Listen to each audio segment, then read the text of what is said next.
Good afternoon. Thank you for joining us for today's Expedition Crew News Conference. Joining us today are members of with introductions and then take questions. First, let me introduce astronaut Ron Guerin. Ron was born in Yonkers, New York. He earned a Bachelor of Science degree in Business Economics from the State University of New York College at Oneonta and holds master's degrees from Embry-Riddle Aeronautical University and the University of Florida. He is also a retired colonel from the U.S. Air Force. He was selected as a pilot by NASA in July 2000 and completed his first spaceflight in 2008 on STS-124 as a Mission Specialist 2 for Ascent and Entry. He has also logged more than 13 days in space and 20 hours and 32 minutes of spacewalking experience in 3 EVAs.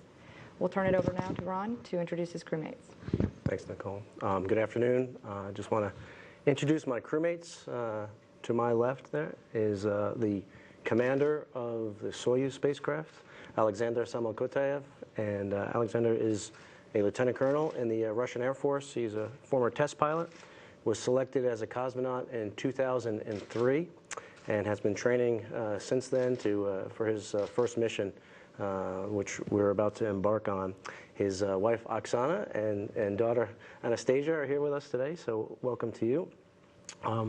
The commander of the space station for Increment 28 is Andrei Boroshenko, to Alexander's left.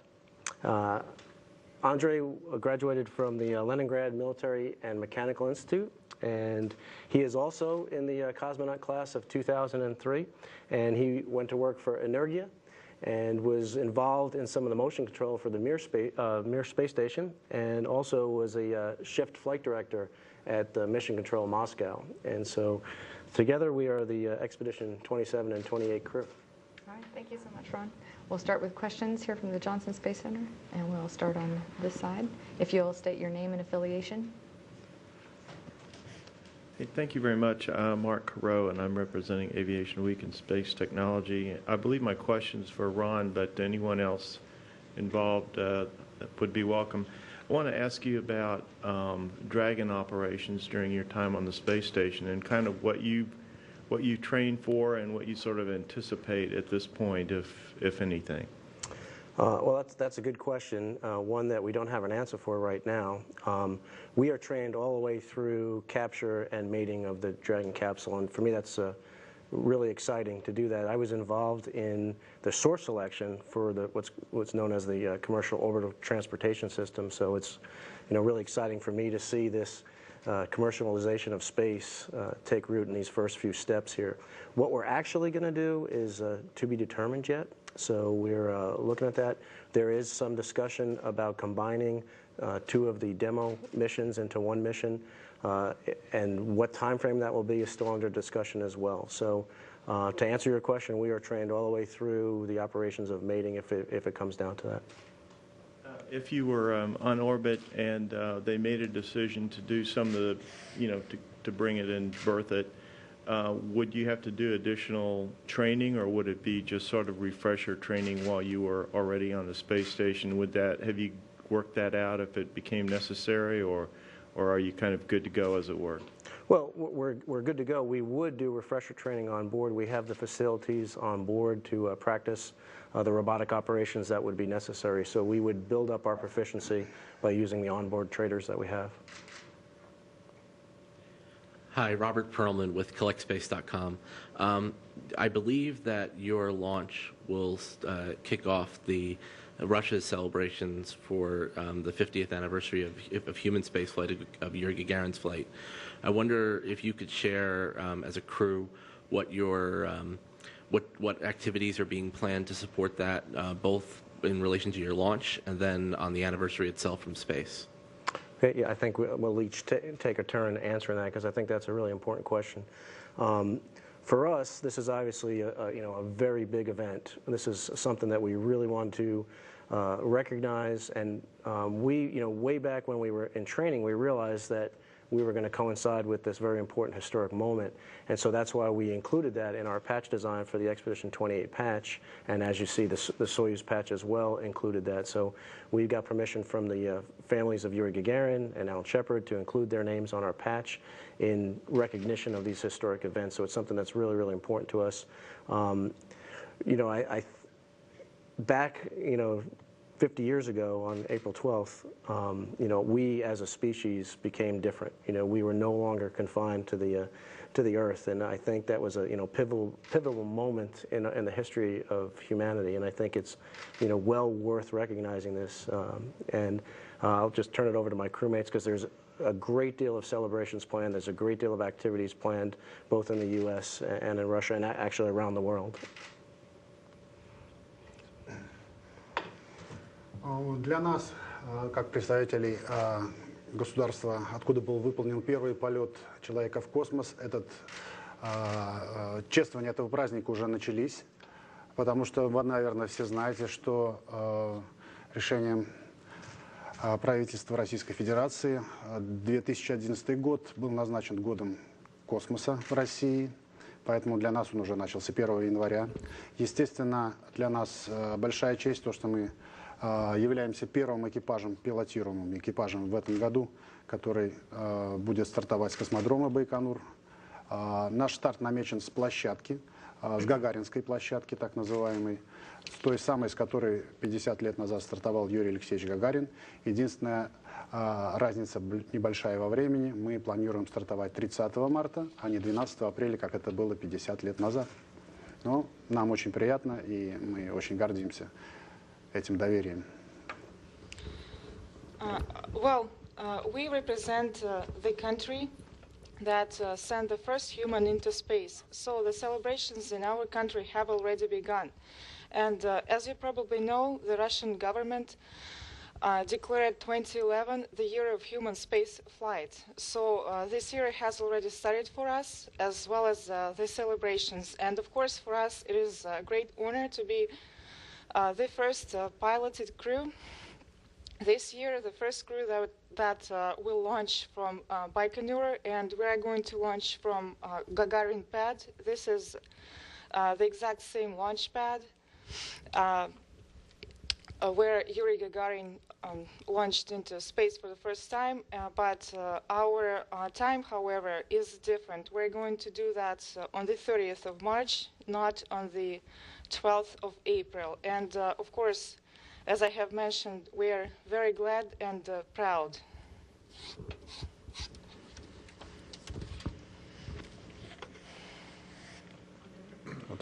Okay. Я хотел бы добавить, что 30 числа, когда у нас намечен пуск, на Байконуре будет огромное количество гостей, очень большое количество журналистов. Предполагается, что будет так много гостей, что сейчас уже приходится, администрация просит заранее предоставлять списки, чтобы не было бы проблем с размещением. Поэтому интерес проявлен очень большой к нашему пуску. Well, I would also like to add that our launch is going to happen on the 30th of March, and there will be a lot of guests there in Baikonur. There will be media, other visitors. So the Baikonur administration has requested to submit a guest list in advance so that they're able to accommodate everyone. So there is a great interest to this event. Ну, а когда мы будем находиться на борту, мы, безусловно, будем участвовать во всех мероприятиях, в которых потребуется наше участие по работе со средствами массовой информации. Ну, заранее сейчас пока мы не можем сказать, какие именно мероприятия для нас будут запланированы, но мы понимаем, что этих мероприятий будет очень много. And also, once we are aboard the station, we will definitely be participating in all the public affairs events. I cannot tell you right now what events we'll take part in because they are not planned at this point, but we'll definitely be participating in them.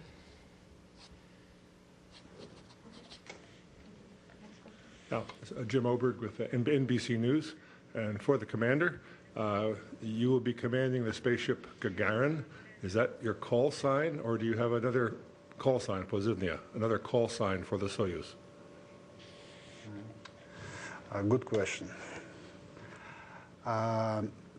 Дело в том, что надпись, которую планируется нанести на обтекатель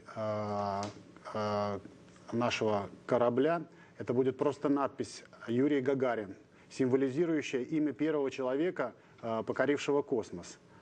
Но никак это не связано с позывным или именем собственным нашего корабля. Корабль, как и ранее, будет носить номерное наименование, то есть он у нас идет под двумя вариантами названий, и порядок исчисления не будет меняться. А позывной наш мы выбрали все вместе, и он будет называться Тарханы. Тарханы. Тарханы. This is a very good question. Our craft will be designated in a special way. There will be Yuri Gagarin's name on it. However, it will not become our call sign, and it is also not the actual name of our spacecraft. We will keep our typical numbering for our spacecraft, and in fact, we have two options of the ship's name. So this will stay the same. As far as the call sign is concerned, it will be Tarhan.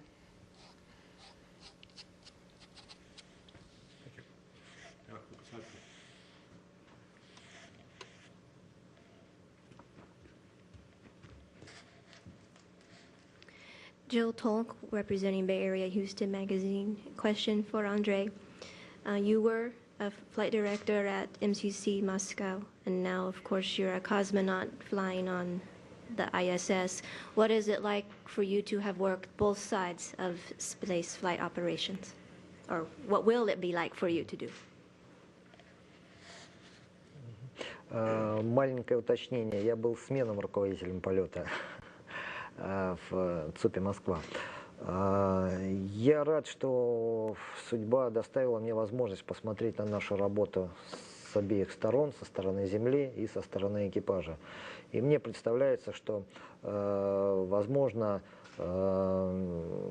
нашему экипажу будет несколько легче работать наверху, вследствие того, что я достаточно хорошо представляю работу на Земле и понимаю, как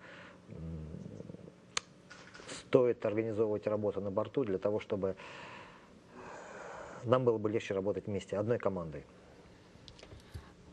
Well, I'd like to clarify. I actually worked as a shift flight director in MCC Moscow, and I'm very grateful to have the opportunity to have worked and to be working on both sides as a ground support team and also as ISS crew.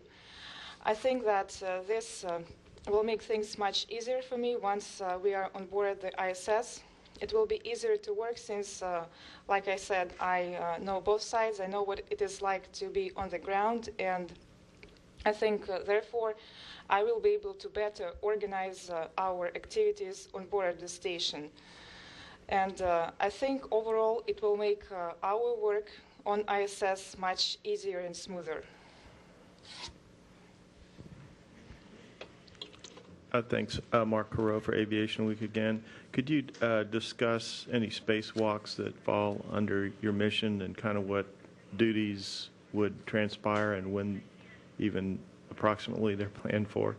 Thank you. Okay, I'll talk about the U.S. spacewalks. Right now, during the Increment 27 and 28 timeframe, the only planned spacewalk is during the STS-135 timeframe. During that mission, Mike Fossum and I are planned on doing that spacewalk. Those are spacewalks with the ISS crew. Now, STS-134, which will also be during our time frame, has 4 EVAs, 4 spacewalks with the STS-134 crew, which we will be supporting. And I'll let my Russian colleagues talk about the Russian EVAs.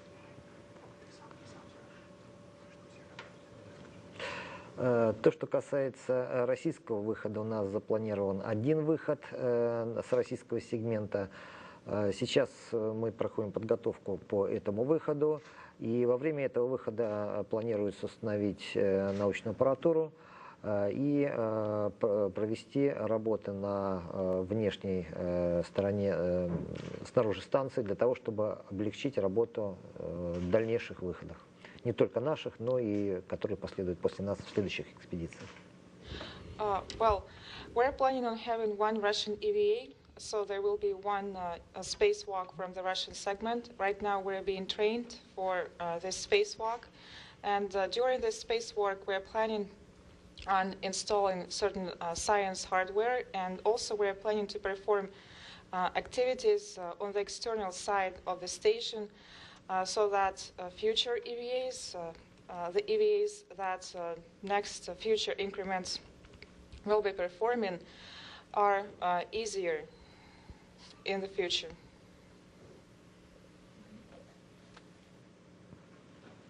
Robert Perlman with CollectSpace.com again for Ron. Last night during the State of the Union, President Obama cited a Sputnik moment as and the launch of the space race as a catalyst for getting students interested in science education.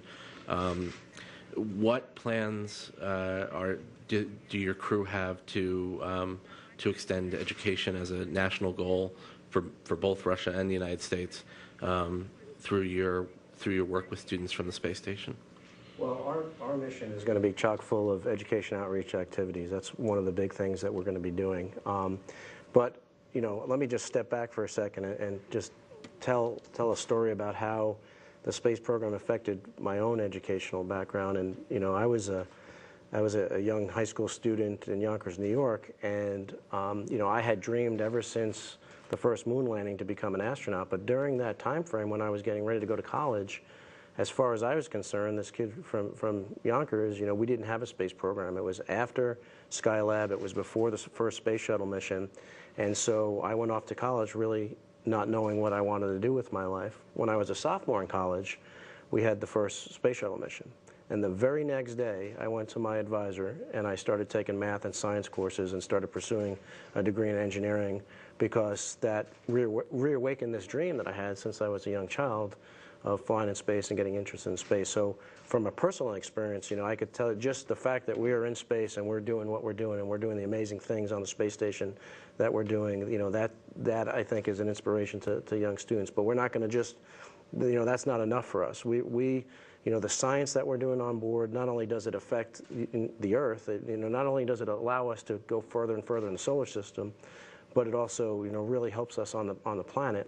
But, you know, we are not going to just, you know, keep that a secret. You know, we are going to, you know, use that in our education outreach. We're going to describe the science that we're doing on board to students. We're going to allow students to participate whenever we can in those scientific experiments. We have a thing called Saturday Morning Science, where students submit experiments that we as the crew conduct on board. So we have, you know, I could spend a couple of hours, you know, describing all the different educational outreach events that we have planned, not just for our mission, but for all the missions, so that we can help that next generation be ready for all the big things that they're going to be doing. Jim Oberg again. We're hearing about things you're doing for other people. I want to ask the three of you what you're going to do for yourselves. Ron, you're going to have more time than 13 days on orbit, and I want to ask some of the things that you didn't have time to do last time. And for the other crew members, what do you look forward to? What do you look forward to doing for the first time that people have told you about? What things are you going to do for your own pleasure? Ron? I think the big thing for me is what this mission will provide me is the ability to process the experience as it's happening. So on a space shuttle mission, you know, you're just up there for a couple of weeks, and it's, you know, it's very, very busy, and you've trained and trained for these very specific tasks that you're going to do, and you know, it's a wonderful experience, but it's over so fast that it almost seems like a dream when it's all over, that it happens so fast. So being up there for almost 6 months, you know, we will have the opportunity to eventually, when we get used to living there, when we settle into a routine there, to be able, you know, it will become normal for us. You know, we will not be visitors to space. We will be residents of space, and we will be able to experience that on a day-to-day basis and to really process that experience. And I think that it will be a deeper experience because of that.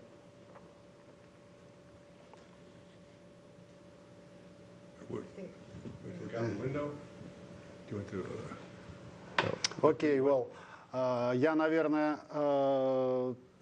с трудом дополню больше того, что сказал Рон, потому что в своей, так сказать, повседневной рабочей деятельности пилота, как и Рон, мы очень сходимся во мнениях.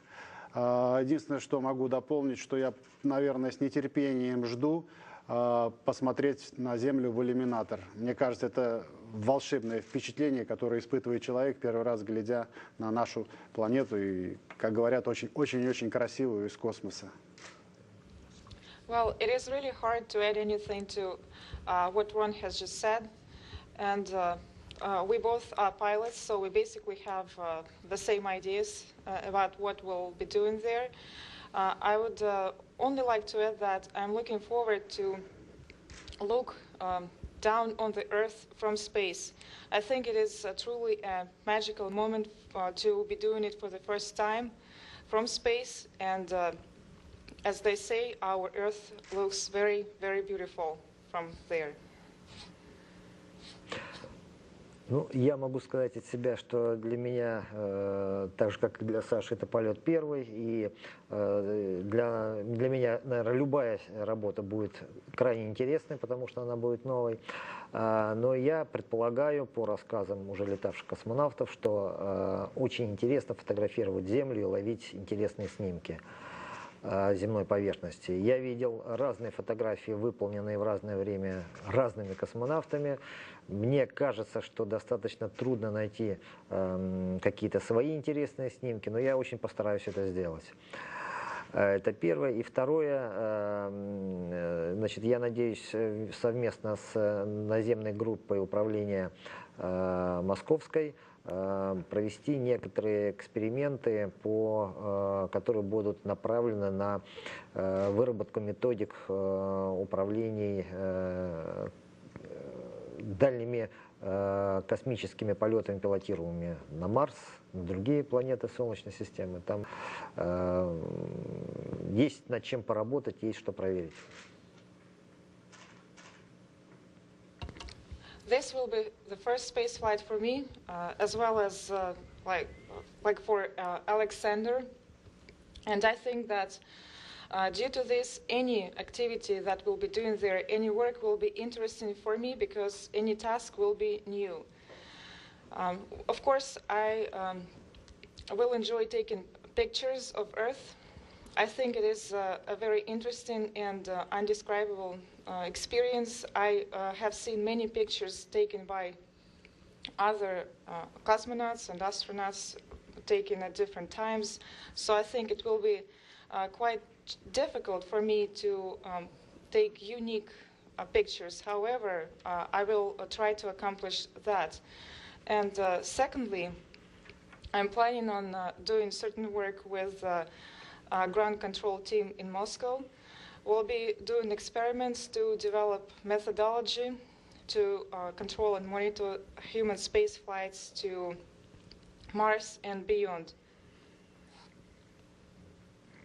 All right. Next question. Mark Carew for Aviation Week again, and mine's for Ron Guerin. Can you sort of discuss the volume and pace of science activities overall? I know you can't delve into each experiment, but sort of what you're anticipating as far as workload and how much attention and time you can devote to science?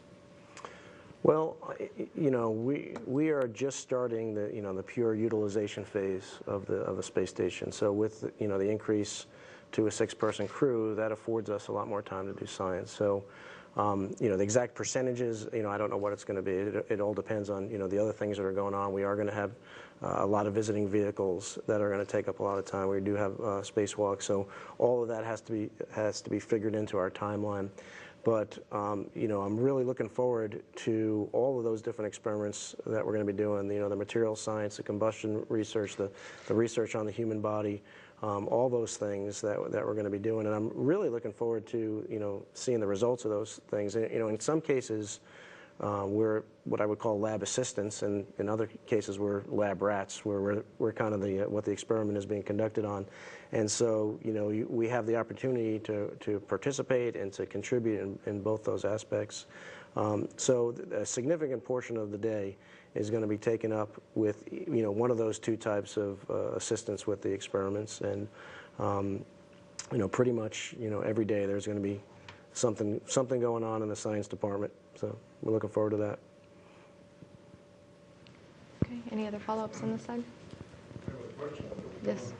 How are you? First for Ron, you had a marvelous blog last year, very insightful comments about your training in Moscow and Baikonur, and I hope you're going to start that again. And I hope others may continue Colonel Kondratyev's blog, which is also very helpful. So will you be blogging from orbit? Which of you will be blogging from orbit? Yeah, what you're referring to is a website that I started called Fragile Oasis. And the goals of that site are, well, we have a number of them. One is to allow people to kind of live vicariously and have this experience with us, to know and to see and to experience what it is to live and work on orbit. And so that's one of the big things. But not just as spectators. We want them to be participants in it. So we have a number of interactive things that we're going to do with the site.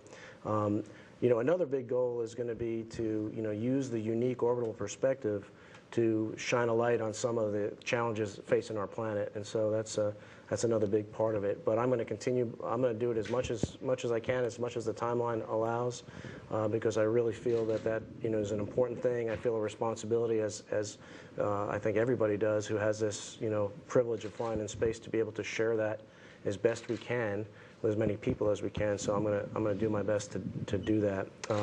Another big aspect that we're trying to do with that is, going back to the other questions about education outreach, is there's going to be a very big education outreach part of that. So yes, we're going to try and blog. We're going to try and send down as many pictures, as many videos, and to really, as best we can, get everybody on board and get everybody to participate in the mission with us. Yeah, and the others? Will you try to blog?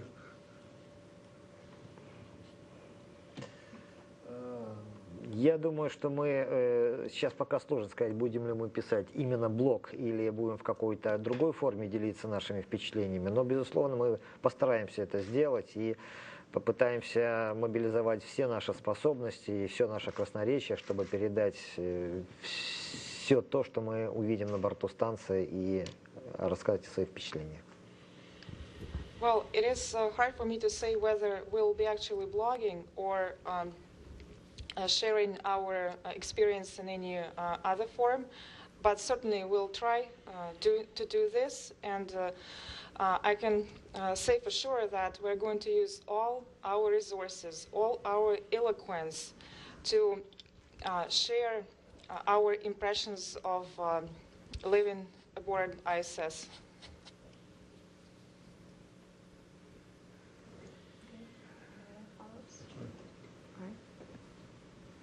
Okay, seeing no further questions, that will conclude our briefing. For more information on the International Space Station and its crews, please visit our website at www.nasa.gov/station. Thank you.